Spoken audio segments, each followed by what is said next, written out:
Hello students, how are you? All well? तो बच्चे, स्वागत है आपका हमारे चैनल सीखो फिजिक्स पर। हम कर रहे थे क्लास 12 फिजिक्स और कर रहे थे यूनिट 1 इलेक्ट्रोस्टैटिक्स। आज है हमारा लेक्चर नंबर 25। तो बच्चों, इसके पहले मैं 24 वीडियोस कर चुकी हूँ। टॉर्क वाला लेक्चर, अगर आपको ये समझना है तो टॉर्क वाला लेक्चर बहुत इंपॉर्टेंट है। अगर आपने नहीं देखा तो प्लीज़ जाकर देख लीजिए, टाइप कीजिए सीखो फिजिक्स इलेक्ट्रोस्टैटिक्स लेक्चर नंबर 23। तो बच्चों देखिए, आज हम करने वाले work done in rotating a dipole. अच्छा, हम जब एक डाइपोल क्या होता था, पहले मेरे पीछे पीछे बोलो। Two equal and opposite charges separated by a certain distance, ऐसा कुछ होता है डाइपोल। ये देखो, एक माइनस क्यू चार्ज, एक प्लस क्यू चार्ज। देखो, दोनों इक्वल है, दोनों ऑपोजिट है, एक माइनस है एक प्लस है, और ये कुछ डिस्टेंस से सेपरेट है। हम इसे क्या बोलते थे? डाइपोल। क्या बोलते हैं? Work done in rotating a dipole. Dipole को रोटेट करने में इन द, आप इधर लिख सकते हो डाइपोल इन इलेक्ट्रिक फील्ड। ठीक है, इन इलेक्ट्रिक फील्ड और potential energy of dipole in uniform electric field. दोनों तरह से क्वेश्चन आ सकता है। अगर आपको पूछा जाता है work done in rotating a dipole या इन इलेक्ट्रिक फील्ड, या फिर पूछा जाता है potential energy of a dipole in uniform electric field. तब देखो, जब हम डाइपोल को यूनिफॉर्म इलेक्ट्रिक फील्ड में रखेंगे तो फोर्स तो लगने ही वाला है, तो उसको रोटेट कराने के लिए जितना वर्क डन लगेगा वो हमें निकालना है। ठीक है, अब देखो पोटेंशियल एनर्जी, अगर ऐसे आ जाए टॉपिक, अगर तो वर्क डन आया तब तो आप सीधा वर्क डन निकालोगे। अगर पोटेंशियल एनर्जी आया तो पहले आपको ऊपर बताना पड़ेगा कि पोटेंशियल एनर्जी क्या होता है। Potential energy of a dipole क्या होता है? Amount of work done in rotating the dipole. Dipole को इलेक्ट्रिक फील्ड में रोटेट करने के लिए from one position to another, अगर ऐसे है तो मान लो इतना ले आए, किसी एक पर्टिकुलर पोजीशन से दूसरी पोजीशन में रोटेट करने के लिए जो वर्क डन करना पड़ा फील्ड में, उसको क्या बोलते हैं? Potential energy of a dipole. यानी कि ये दोनों आर्टिकल सेम है। ठीक है, पोटेंशियल एनर्जी बोले तब तो मतलब ये है work done in rotating a dipole. Work done in rotating a dipole तो खुद वही है। ठीक है, तो अब हम देखो बच्चों, इसकी आप फिगर देखो, समझो फिगर को। ये मानो हमने इलेक्ट्रिक फील्ड लगाया, ये लो यूनिफॉर्म इलेक्ट्रिक फील्ड। जिसको यूनिफॉर्म इलेक्ट्रिक फील्ड की रिप्रेजेंटेशन नहीं पता, मैं बड़ी बार बता चुकी हूँ, अब जाकर आप ये देख सकते। ठीक है, मैंने पिछले लेक्चर में जब टॉर्क करवाया था तब भी बताया था, जब फील्ड लाइंस करवाई थी तब भी करवाया था, प्रॉपर्टीज में भी करवाया था। तो आप बच्चों जाके आप देख सकते हो। ठीक है, ठीक है, अब देखो ये हो गई हमारी यूनिफॉर्म इलेक्ट्रिक फील्ड। वो कैसे आती है? जब ऐसे चार्जेस अपने इक्वी डिस्टेंस पे पड़े होते हैं, ये पॉजिटिव, ये नेगेटिव, ये नेगेटिव, ये नेगेटिव। ठीक है, अब देखो इधर इसके बीच में एक डाइपोल पड़ा है, ये मानो एक डाइपोल पड़ा, minus q charge plus q charge. पहले था एंगल इसका थीटा 1। ठीक है बच्चों, अब देखो अब क्या हुआ, ये थोड़ा सा हमने इसको घुमाया तो क्या हुआ, ये डाइपोल आ गया इस जगह पर। ठीक है, यहाँ पे भी क्या होगा, माइनस क्यू और प्लस क्यू। ठीक है, माइनस क्यू वही लिखा रहने दिया, आप चाहे दो बार लिखना चाहते हो इसमें कोई बात नहीं है, दैट्स ऑल योर चॉइस। ठीक है, तो बच्चों ये है, ये जो बना रहा है फील्ड लाइन के साथ एंगल, वो है थीटा 2। सुन रहे हो? जब पहली पोजीशन पे था, जब ये यहाँ पे था, तब ये बना रहा था थीटा 1 एंगल। अब ये घूम के इधर को आया तो बनाया इसने एंगल थीटा 2। ठीक है, और अब जो इसका डिस्प्लेसमेंट, अब ये देखेंगे ना, थीटा 1 पे इलेक्ट्रिक फील्ड के साथ इतना था, थीटा 2 के साथ इतना था, और ये जो इसके बीच का जो डिफरेंस है इसको बोल देते हम डी थीटा। डी थीटा इसका डिस्प्लेसमेंट है ना, एंगुलर डिस्प्लेसमेंट। रोटेशन में एंगुलर डिस्प्लेसमेंट होता है ना, पहले यहाँ पे था, अब उठ के यहाँ पे आ गया, इसके बीच का इधर से इधर जितना वो घूमा उसको हम क्या बोल रहे हैं? डी थीटा, यानी कि एंगुलर डिस्प्लेसमेंट या डिस्प्लेसमेंट। ठीक है, छोटा सा डिस्प्लेसमेंट मानेंगे हम इसको। तो हम क्या करते हैं, इनकी पोजीशन कर देते हैं, पोजीशन कर देते हैं ताकि हम इसके बारे में कुछ लिख सके। तो आप क्या लिख दो, ये पॉइंट ए है, ये पॉइंट बी है, आप कोई इसको बी डैश लिख देते हैं, ठीक है, दूसरी पोजीशन, ठीक है, जब घूम कर इधर आए। अब देखो हम लिखते हैं इसके बारे में, हम ना पहले लिखने वाला मान लिख लेते हैं, क्या है, dipole, dipole A B be the dipole, ठीक है, A B be the dipole having dipole length 12, ठीक है, डाइपोल लेंथ कितनी है इसकी 12, हैविंग डाइपोल लेंथ 12, ठीक है, हम इसकी क्या मान लेते हैं, जो डाइपोल की लेंथ है वो कितनी है 12, ये मान लो 12 का लेंथ ले रहे हैं, क्योंकि हमें पता है कि हम 12 क्यों लेते हैं, क्योंकि हमारी जो है कैलकुलेशंस इजी हो जाए, ठीक है, जितने भी हमने डाइपोल पे केस निकाले हैं उन सभी में हमने डाइपोल लेंथ 12 ही लिया है, क्योंकि कैलकुलेशन पर्पस के लिए ये इजी हो जाता है थोड़ा, ठीक है। इनिशियली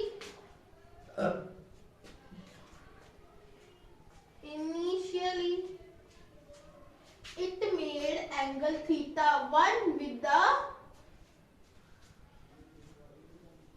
इलेक्ट्रिक फील्ड, पहले उसने क्या बनाया, थीटा 1 एंगल बनाया इलेक्ट्रिक फील्ड के साथ, विद द फील्ड, फिर then it rotates to position a b dash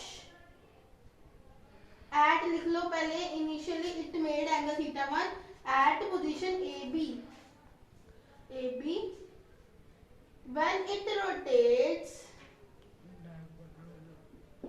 ठीक है, जब वो घूम कर ab डैश पे आया, when it rotates to ab dash it made an angle theta 2, it made an angle theta 2, तो बच्चों साथ में लिख जाया करो, आपके नोट्स भी साथ में बन जाएंगे, थीटा 2 विद द फील्ड। अब और डी थीटा क्या है, angular displacement, small angular displacement, let d theta be the small angular displacement, be the small angular displacement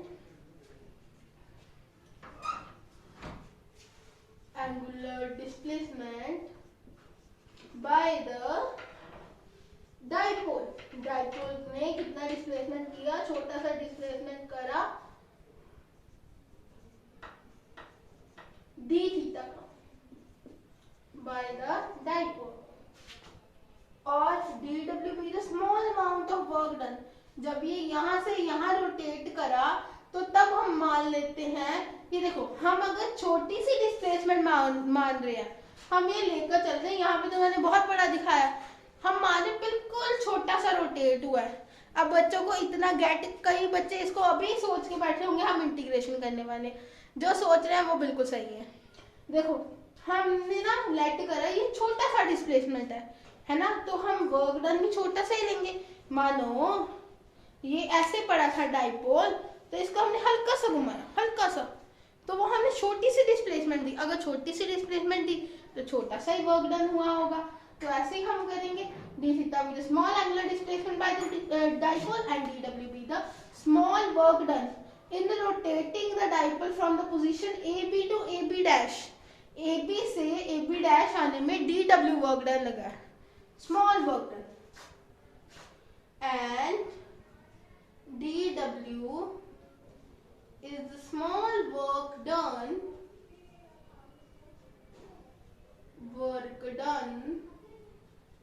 in rotating the dipole from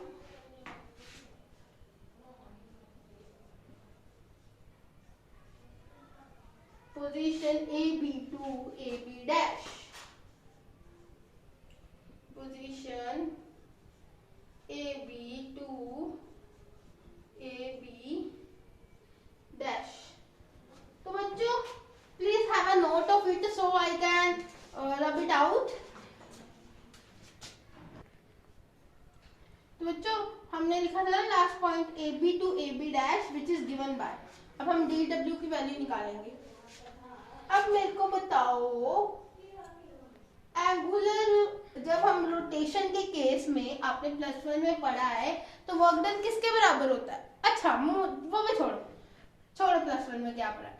अब मेरे को इतना बताओ कि जब वर्क डन आप वैसे निकालते हो क्या फॉर्मूला होता है वर्क डन का? Force multiplied by displacement, force into displacement, या dot product of force and displacement होता है ना. तो बच्चों ऐसे ही जब एंगुलर यानी कि जब रोटेशन हो रहा होता है, कुछ चीज रोटेट कर रही होती है, तब बच्चों हम लेते हैं फोर्स की जगह टॉर्क.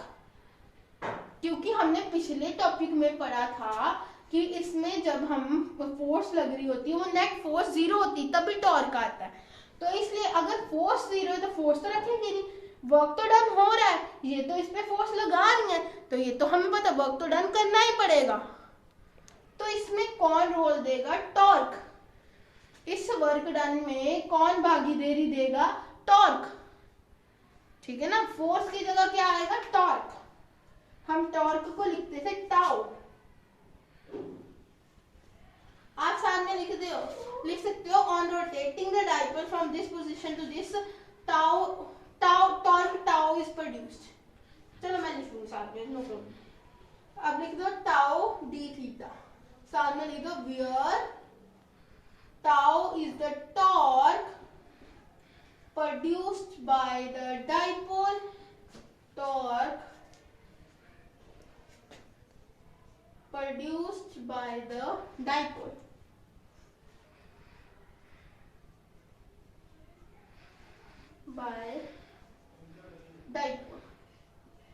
ठीक है. अब देखो बच्चों, अब टाउ की वैल्यू हम ना पिछले टॉपिक से ले रहे हैं, इसलिए मैंने पहले वो टॉपिक करा दिया था टाउ वाला. उसकी क्या वैल्यू थी? जिनको याद है तो अच्छी बात है, जिनको नहीं याद तो प्लीज जाकर लेक्चर देखो. लेक्चर नंबर 23 सीखो फिजिक्स इलेक्ट्रोस्टैटिक्स टाइप कीजिए और आपको लेक्चर आप देखिए, फिर आप इस वीडियो पे आए. नहीं तो इसको करने का कोई मतलब ही नहीं बनता अगर आपको पहले कंसेप्ट नहीं आते. अगर आपने पहले कहीं से देखे दैट्स वेल एंड गुड, फिर आप देखिए अगर आपको आता है तो. अब टाउ की क्या वैल्यू होती है? हमने उधर निकाला था, टाउ की वैल्यू होती है PE sin थीटा. ठीक है, वो हम पिछले वाले टॉपिक से ले रहे हैं. PE sin theta d theta. ठीक है, ये आ गई DW की वैल्यू. ठीक है, हम इधर आप लिख सकते हो because tau equals to PE sin theta. ठीक है. अब हम क्या करेंगे? अब कुछ बच्चों को तो दिख गया होगा ये स्मॉल वर्क डन है स्मॉल डिस्प्लेसमेंट में. अगर डिस्प्लेसमेंट बड़ा होता है डिस्प्लेसमेंट वर्क, अगर हमने पूरा वर्क डन निकालना है कुछ बड़े डिस्प्लेसमेंट थीटा के लिए तो हमें क्या करना पड़ेगा? इंटीग्रेट. बचपन से करते आ रहे हैं, तो बचपन की बात है, ये तो हमने पढ़ी थी फर्स्ट क्लास में. ठीक है ना. चलो अब इतना तो सब बच्चों को पता लग ही गया होगा इंटीग्रेट करना. Integrate on both sides, on both sides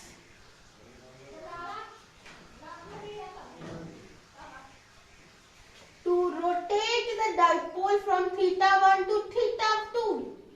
है ना, आप θ1 को θ2 से ले रहे हो तभी इसकी वही आएंगी ना limits. within the limits θ1 to θ2 to θ2.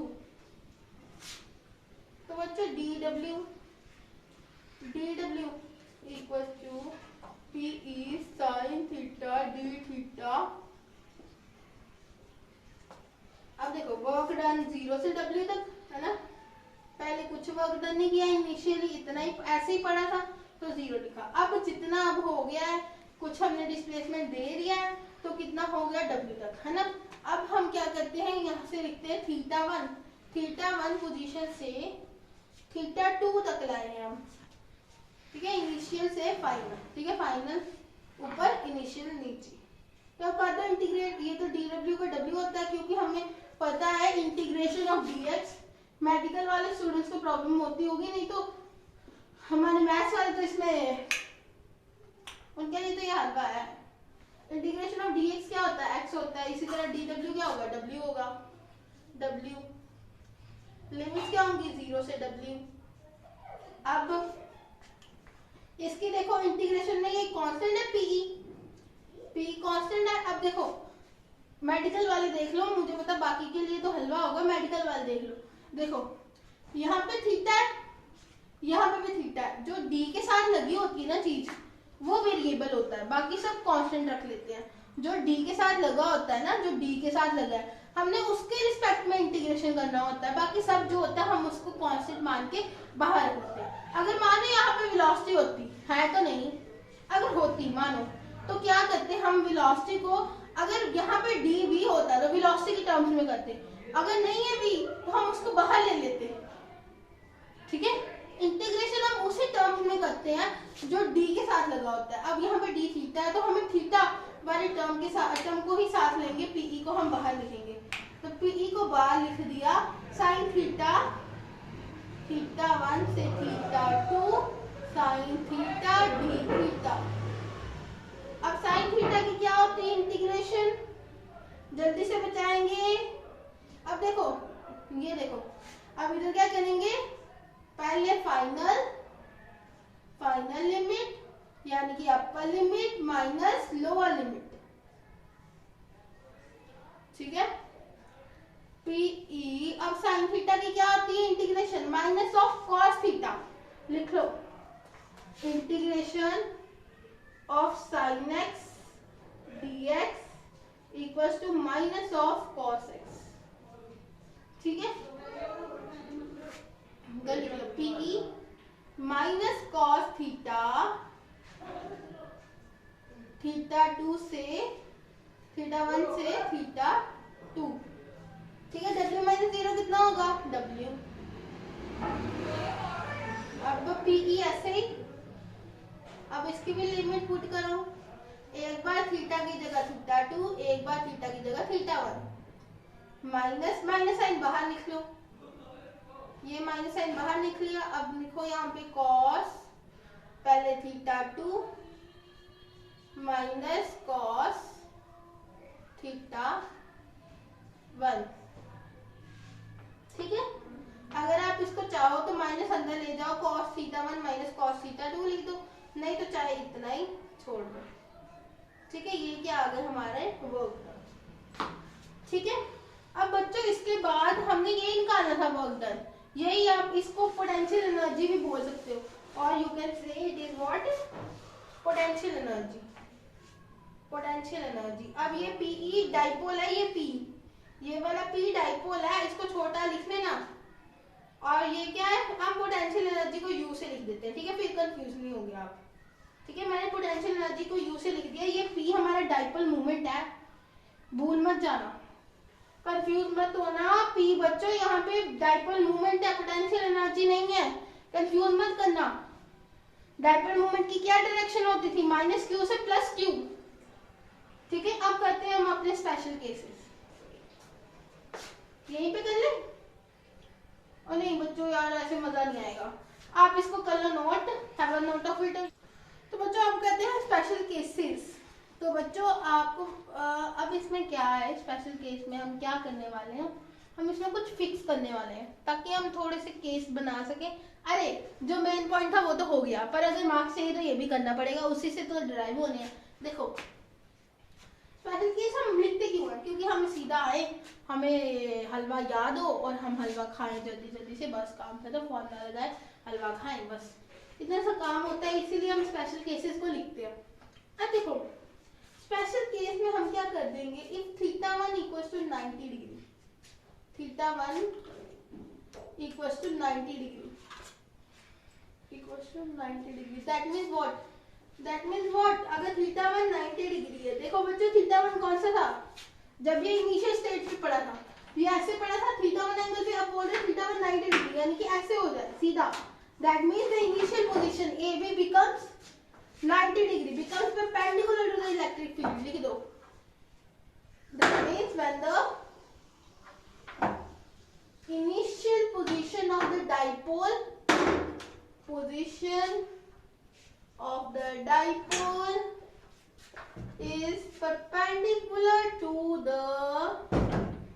is perpendicular to field, ठीक है। दैट मीन्स थीटा 1 90 डिग्री, और हम क्या मान लेते हैं, थीटा 2 क्या बना रहा है, थीटा एंगल बना रहा है। थीटा 2 किसके बराबर है, theta, and theta 2 equals to theta, ठीक है। अब मान लिया, अब थीटा 2 रखने का फायदा क्या है, अब थीटा 2 रखने का, एक तो हमने फिक्स कर दिया है ना, वो तो 90 डिग्री हो ही गया। अब थीटा 2 को हम थीटा 2 लिखेंगे, थीटा लिखे क्या ही फर्क पड़ता है ना। अब थीटा 2 लिखो या थीटा लिखो, है तो एक ही बात है। अब आपकी मर्जी, थीटा लिखना है जिसमें वो थीटा 2 लिख ले, जिसमें थीटा लिखना है वो थीटा लिख ले, ठीक है। अब आप इसके आगे लिखो पहले वाला, जब पहले आप इससे एक फॉर्मूला लिख लो, है ना। हमारा पहले क्या आ रहा था, DW PE, कोई बच्चा अरे PE minus of PE cos theta 2 minus cos theta 1। अब cos थीटा 1 की जगह क्या पुट कर दूं, cos 90, तो cos 90 क्या होता है, व्हाट इज द cos 90, और थीटा 2 की जगह थीटा पुट कर देती हूँ, ठीक है, 0। cos 90 इज 0, तो अब क्या आ जाएगा, minus of PE cos theta, और in the sense we can say P dot E। अब देखो बच्चों, अब देखो इससे क्या पता चला हमें, इससे पता चला कि जब हमें डॉट प्रोडक्ट मिलता है तब क्या आती है, स्केलर क्वांटिटी, है ना। जब डॉट प्रोडक्ट मिलता है तो स्केलर क्वांटिटी होता है, तो इससे हमें ये पता चला कि वर्क स्केलर क्वांटिटी, ये हम जानते हैं, इससे वेरीफाई हो गया कि ये हमने एक्सप्रेशन है वो सही लिखा है, इससे वेरीफाई हो गया, ये स्केलर क्वांटिटी प्रूव हुई, वर्क भी तो स्केलर क्वांटिटी होता है। उसकी किसने डायरेक्शन बनाई है, आप लोगों ने, है ना। वर्क स्केलर क्वांटिटी होता है और इससे भी स्केलर क्वांटिटी प्रूव हो गया, दैट मीन्स हमारा जो एक्सप्रेशन है वो सही है, ठीक है। ठीक है बच्चों, अब पहला केस लिखिए, if theta equals to 0 degree, यानी कि if dipole rotate, that is करके लिख लो, ज्यादा प्यारा लगेगा। इफ डाइपोल रोटेट्स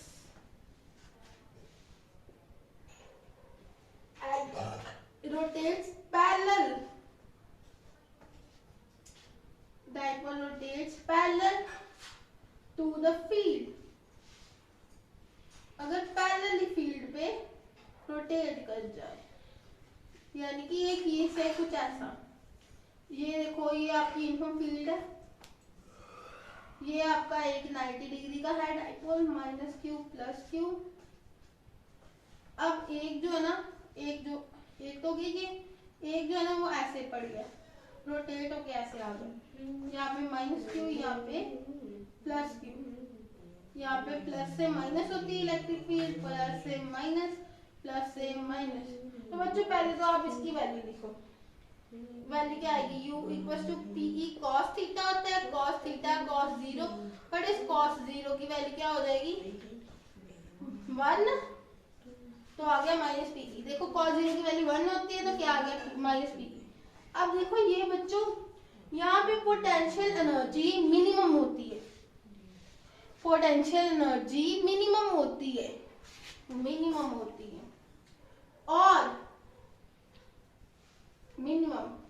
और ये कौन सी स्टेट है, स्टेबल। ये मैंने टॉर्क में भी समझाया था।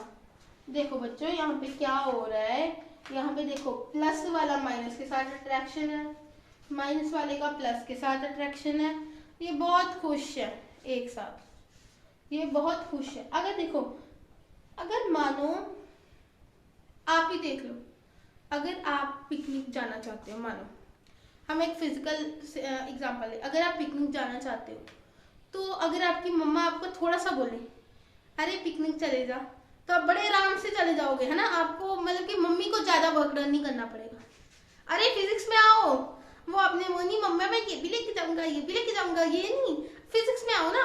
मम्मी आपको क्या बोलेगी, मम्मी आपकी को थोड़ा सा वर्क डन करना पड़ेगा। अगर वही आपकी मम्मी बोलेगी अरे यार मेरा जाके सामान ला दे, तो आप नहीं करना चाहते, मम्मी को वर्क डन ज्यादा करना पड़ेगा। अरे ये, अरे वो, मेरा काम कर दो, तुम ये नहीं करते, वो नहीं करते, उनकी डांट सुननी पड़ेगी, उन्हें डांट देनी पड़ेगी, उन्हें वर्क डन करना पड़ेगा। हो सकता है किसी को इससे ज्यादा भी मिल सकता है ना। तो अब देखो, इससे मतलब समझो क्या है कि वर्क डन, मम्मी का वर्क डन, इसी तरह इसका वर्क डन। ये मैंने ये समझाया था कि ये स्टेट सबसे स्टेबल होती है। ये दोनों देखो, यहाँ पे माइनस क्यू प्लस क्यू के पास आना चाहता है, माइनस क्यू प्लस क्यू के पास आना चाहता है, क्योंकि दोनों की होगी अट्रैक्शन। अरे जब ये इसी स्टेट में आना चाहते हैं तो इसको यहाँ तक लाने के लिए कितना सा वर्क डन करना पड़ेगा, सिर्फ बोलने का वर्क डन कि तुम पिकनिक चलो, ठीक है। इसीलिए बोलते हैं यहाँ पे पोटेंशियल एनर्जी क्या लगेगी, सबसे ज्यादा कम। और इक्विलिब्रियम कौन सी है, स्टेबल, क्योंकि ये स्टेबल इक्विलिब्रियम है, ये साथ साथ रहना चाहते हैं, अभी घूमना नहीं चाहते। अरे अब नहीं मानना है इनका घूमने का। अरे कोई आपको इधर से खींच रहा है कि तुम मेरे साथ आओ, ये आपको, आप भी उधर जाना चाहते हो, और ये भी बोल रहा है, आप भी मेरे इधर से भी बोल रहा है कि आप मेरे पास आओ इधर को। तो ऐसे इन दोनों का सेम यहाँ पे फोर्स लग रहा है, जितना इधर से उतना ही इधर से, ऐसे सेम फोर्स लग रहा है, और दोनों इधर इधर खींच रहे हैं। तो ये तो कहीं रोटेट नहीं ना करेगा। अगर हाँ एक बड़ी होती है एक छोटी होती तो रोटेट कर जाता। फिर भी अगर देखो, अगर दोनों है सेम डायरेक्शन में और ऐसे कर रहे हैं, दोनों एक जैसी फोर्स लगा रहे हैं, इधर से कुछ रास्ता बन रहा है, मान लो दोनों सेम जगह से ऐसे सेम फोर्स से खींचा जा रहा है, तो ये इसको कुछ कर तो नहीं पाएंगे ना, ये तो ऐसा ही खड़ा रहेगा, क्योंकि जितनी फोर्स इधर से वो उतनी फोर्स उधर से लग रही है, और ये इसको ऐसा ही रहना चाहते हैं। ऐसी बात नहीं कि ये बहुत इरिटेटेड है, ये बहुत खुश है, क्योंकि माइनस वाला पॉजिटिव के साथ है, पॉजिटिव वाला नेगेटिव के साथ है, ये दोनों की अट्रैक्शन होती है, इसलिए वो बहुत खुश में है, बहुत मजे में है। तो वो उनका इक्विलिब्रियम स्टेट है, स्टेबल स्टेट है, वो बहुत उससे प्यार करते हैं, है ना, ये उनकी स्टेबल स्टेट है। और जो अब ये भी पता चल गया मम्मी वाले एग्जाम्पल से, जो उनकी स्टेबल स्टेट होती है, जो स्टेबल स्टेट होती है वहां पे आना इजी होता है, वहां पे हमें वर्क डन कम करना पड़ता है। इसीलिए अगर जहां पे स्टेबल स्टेट होती है वहां पे वर्क डन कितना होता है, मिनिमम, सबसे कम वर्क डन करना पड़ेगा। अभी देखना मैक्सिमम वाला भी आएगा। अब इसी के ऑपोजिट जब थीटा 180 डिग्री हो, if theta equals to 180 degree,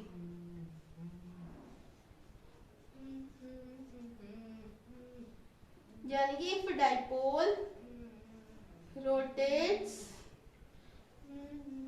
anti-parallel to the field, rotates anti-parallel to the field,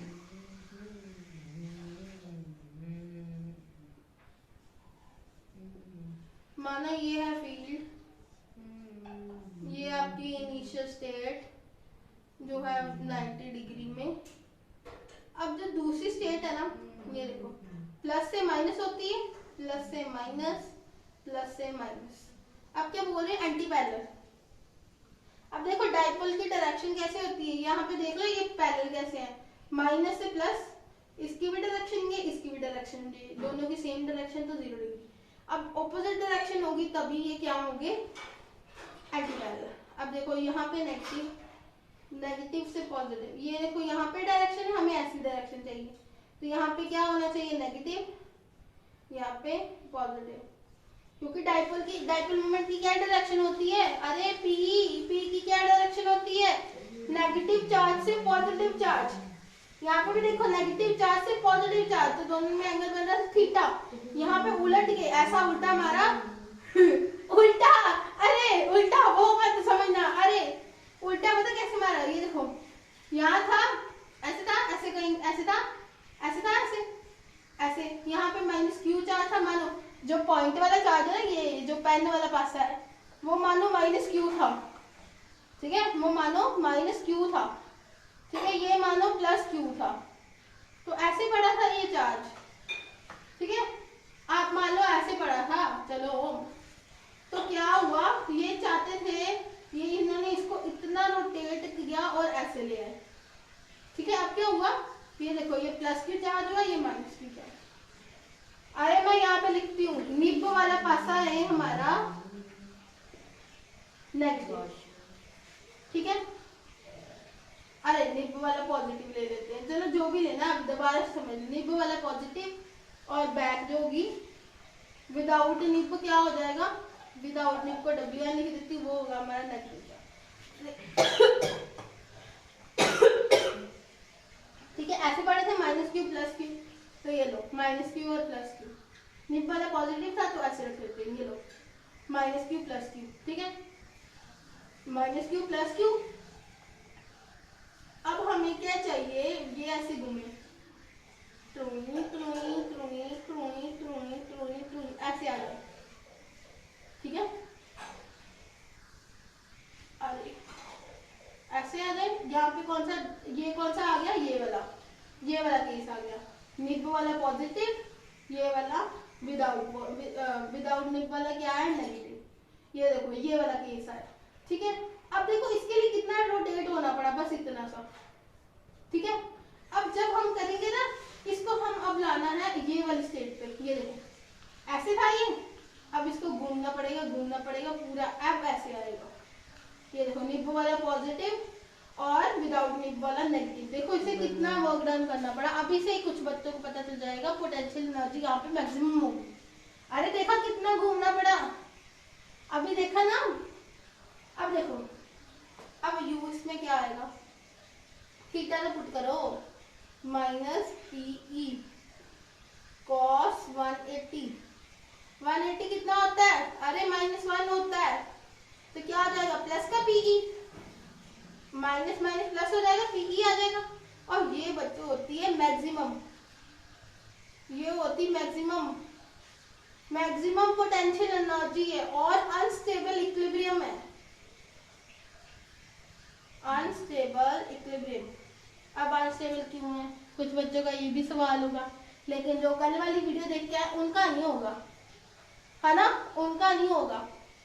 अरे यहाँ पे देखो, पॉजिटिव पॉजिटिव में रिपल्शन है, नेगेटिव नेगेटिव में रिपल्शन है, ये भी इसको इससे दूर जाना चाहता है, ये भी दूर जाना चाहता है, दोनों की सेम फोर्सेस में ये इधर को खींच रहे, दोनों को इधर को खींच रहे, इधर को, पर दोनों की फोर्सेस क्या है, इक्वल, तो जो बेचारे पे है इफेक्ट कोई नहीं डाल पा रहे, फोर्सेस दोनों की इक्वल होने के कारण इफेक्ट कोई नहीं डाल पा रहे, ऐसे फोर्सेस लग रही हैं, टोइंग दोनों की सेम फोर्सेस लग रही है, तो क्या ही फायदा हो रहा है, बट है तो दोनों इरिटेशन हो रही है उनको, अब आ तो गए हैं, मम्मी की डांट खाई, आ तो गए हैं, लेकिन है तो दुखी ही ना, है ना, आ तो गए हैं, दुखी तो है ना, अब यही वाली बात है, इसमें मैक्सिमम क्यों है, ये इतना पता चल गया, अनस्टेबल इक्विलिब्रियम क्यों है, क्योंकि दोनों इरिटेट हो रहे हैं, पॉजिटिव पॉजिटिव रिपल्शन कर रहे हैं, पर कुछ कर नहीं पा रहे, हिल नहीं पा रहे,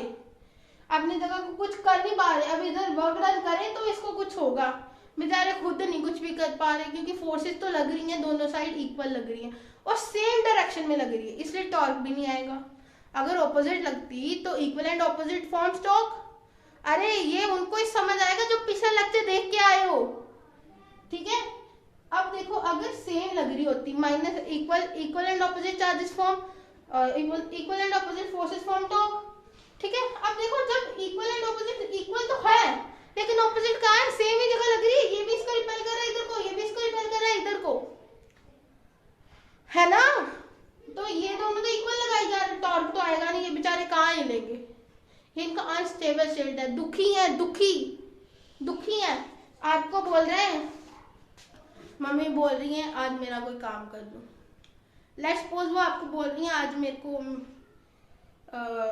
कुछ सामान ला दो, तो आपका मन नहीं है, पर आपको उस स्टेट में लाने के लिए आपको मम्मी एक बार बोलेगी प्यार से, अरे जा बच्चा ला दे जाके, मेरे से ये ले ली वो ले ली, जा। नहीं, नहीं जाओगे आप, ठीक है। आपको अब मम्मा डांट डालेगी, अब आपको पिटाई करेगी, तो वर्क डन कितना करना पड़ा, ज़्यादा। जो अनस्टेबल चीज होती है उस पर वर्क डन ज़्यादा होता है। अरे अगर आप जाना ही नहीं चाहते, वो कहेगा मैं क्यों आऊं, मुझे इतना रिपल्शन नहीं चाहिए, तो बड़ी एनर्जी देके उन्हें ऐसे लाना पड़ेगा। हम तो दोनों एक साथ रहना नहीं चाहते ना, ना माइनस माइनस हम तो रहना नहीं चाहते, पॉजिटिव पॉजिटिव हम तो रहना नहीं चाहते, हम तो एक साथ रहना नहीं चाहते, पर हमें लाया जा रहा है तो पोटेंशियल एनर्जी ज्यादा लगेगी। मम्मी को डांटना भी पड़ेगा, बोलना भी पड़ेगा, हो सकता है तो वो भी काम करना पड़े, है ना। तो ये था बच्चों, ये सारा था। अगर आपको नहीं समझ आ रहा दोबारा जाके समझ लो। पोटेंशियल एनर्जी यहाँ पे मैक्सिमम लगेगी, अनस्टेबल इक्विलिब्रियम है क्योंकि दोनों साइड से रिपल्शन हो रही है, ये नहीं चाहते इस स्टेट में रहना, तो इसलिए ये अनस्टेबल इक्विलिब्रियम में पोटेंशियल एनर्जी मैक्सिमम क्यों हो, क्योंकि ये अनस्टेबल इक्विलिब्रियम है। अनस्टेबल में आने के लिए हमेशा हमें वर्क डन क्या करना पड़ता है, ज़्यादा करना पड़ता है। That is it for today. Hope you like the video. Please like share and subscribe to my channel Seekho physics, and also press the bell icon as well. If you have any doubt you can comment below. Thanks for watching. Bye.